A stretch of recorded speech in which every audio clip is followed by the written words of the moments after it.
नल और दमयंती के अमर कथा के तीसरे भाग में हमने सुना कि किस प्रकार राजा नल के चले जाने के बाद दमयंती भटकते हुए किसी प्रकार चेदी देश के राजा सुबाहु के महल में पहुंच गई। कथा के चौथे भाग में हम सुनेंगे दमयंती को छोड़ देने के बाद राजा नल के साथ क्या क्या हुआ। भाग चौथा। नल जब दमयंती को छोड़कर जा रहे थे तो रास्ते में जंगल में आग लग गई। उस आग में से किसी के चिल्लाने की आवाज आई, राजा नल मुझ पर कृपा करो, राजा नल मुझे बचा लो। नल दौड़कर उस जंगल की आग में घुस गए और देखा कि एक नाग आग के बीच में कुंडली मारे पड़ा हुआ है। उसने नल से कहा, राजन मैं करकोटक नाम का सर्प हूं। नारद ऋषि को धोखा देने के कारण उन्होंने मुझे शाप दिया था कि जब तक राजा नल मुझे नहीं बचाएंगे तब तक मैं अपनी जगह से हिल भी नहीं पाऊंगा। अब आप कृपा करके मेरी रक्षा करो।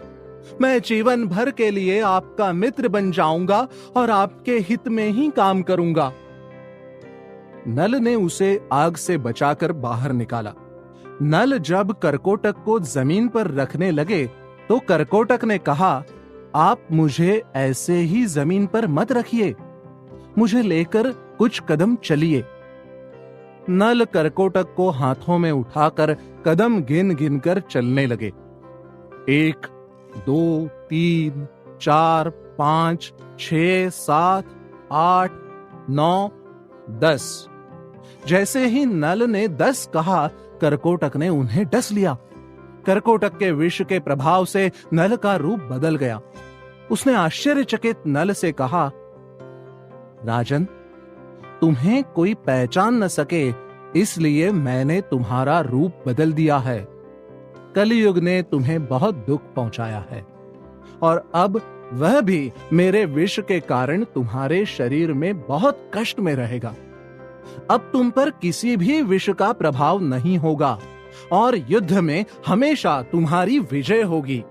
तुम अपना नाम बाहुक रख लो और राजा ऋतुपर्ण की नगरी अयोध्या में जाओ। राजा ऋतुपर्ण द्युत क्रीड़ा में बहुत कुशल हैं।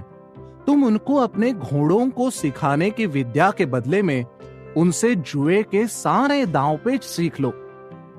जुए का रहस्य जान लेने के बाद तुम फिर से पुष्कर से अपना सारा धन और राज्य वापस जीत लेना। इस प्रकार तुम्हें तुम्हारी पत्नी, पुत्र और पुत्री भी मिल जाएंगे। जब तुम पुनः अपने रूप में वापस आना चाहो तो मेरे दिए ये वस्त्र पहन लेना। यह कहकर करकोटक ने नल को 2 वस्त्र दिए और वहां से चला गया। नल वहां से चलते चलते 10 दिन बाद राजा ऋतुपर्ण की राजधानी अयोध्या में पहुंचे।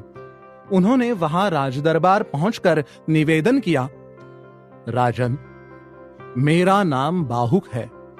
मैं घोड़ों को हाँकने और तरह तरह की चालें सिखाने का काम करता हूं। घोड़ों को शिक्षा देने में मुझसे निपुण इस विश्व में कोई और नहीं है। रसोई बनाने में भी मैं अत्यंत कुशल हूं। इसके अलावा आपके द्वारा दिया गया और भी कोई काम करने का पूरा प्रयास करूंगा। आप मुझे अपने यहां काम पर रख लीजिए। ऋतुपर्ण ने नल की बात सुनकर उनसे कहा, बाहुक, तुम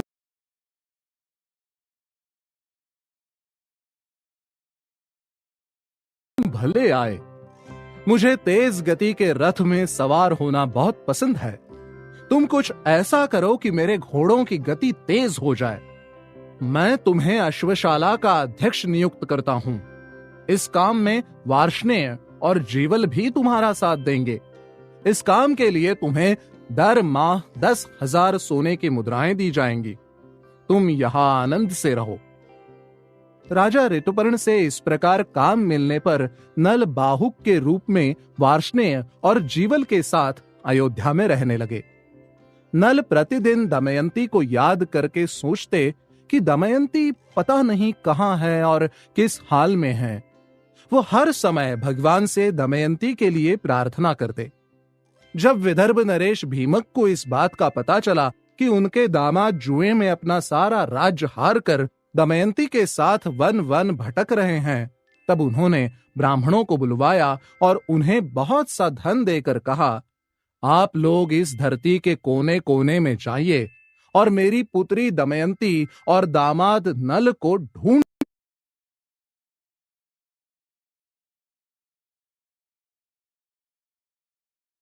कर यहां ले आइए।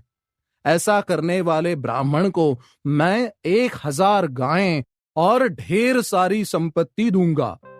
यदि आप लोग उन्हें नहीं ला सके तो उनका पता ही ला दे। नल और दमयंती का पता बताने वाले को मैं 10,000 गायें दूंगा। ब्राह्मण लोग नल और दमयंती का पता लगाने के लिए निकल पड़े। सुदेव नामक एक ब्राह्मण नल दमयंती का पता लगाते हुए एक दिन चेदी नरेश की राजधानी में पहुंच गया।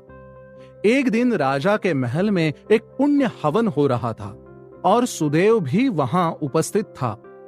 दमयंती और सुनंदा भी उस हवन को देख रही थीं। उस समय सुदेव की दृष्टि दमयंती पर पड़ी।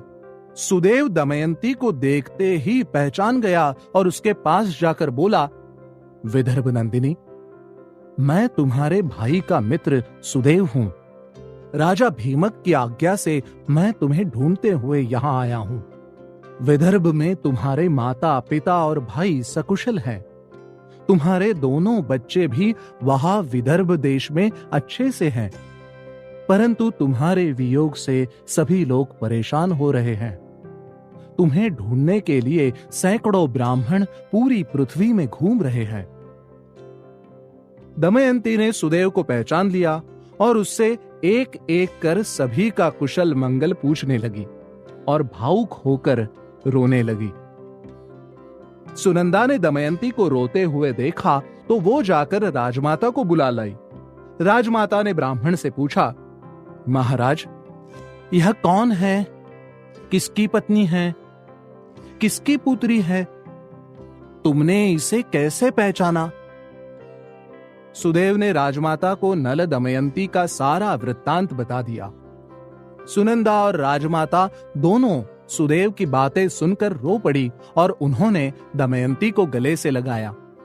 राजमाता दमयंती से बोली, दमयंती, तुम मेरी बहन की पुत्री हो।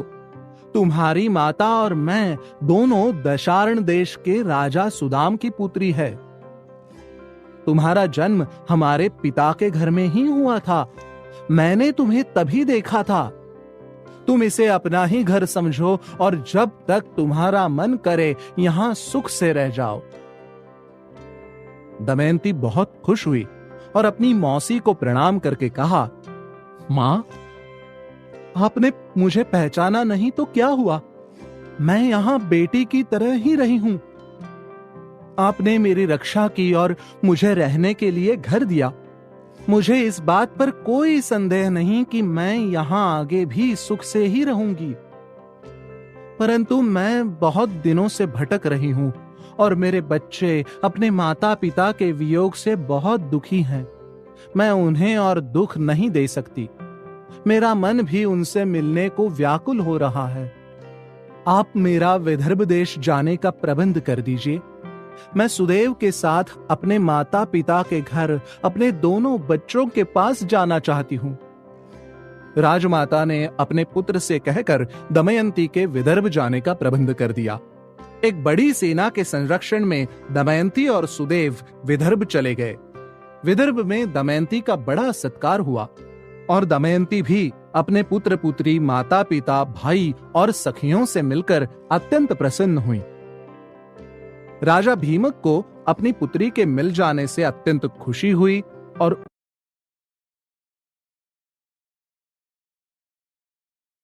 उन्होंने सुदेव को 1000 गायें, एक गांव और ढेर सारा धन दिया।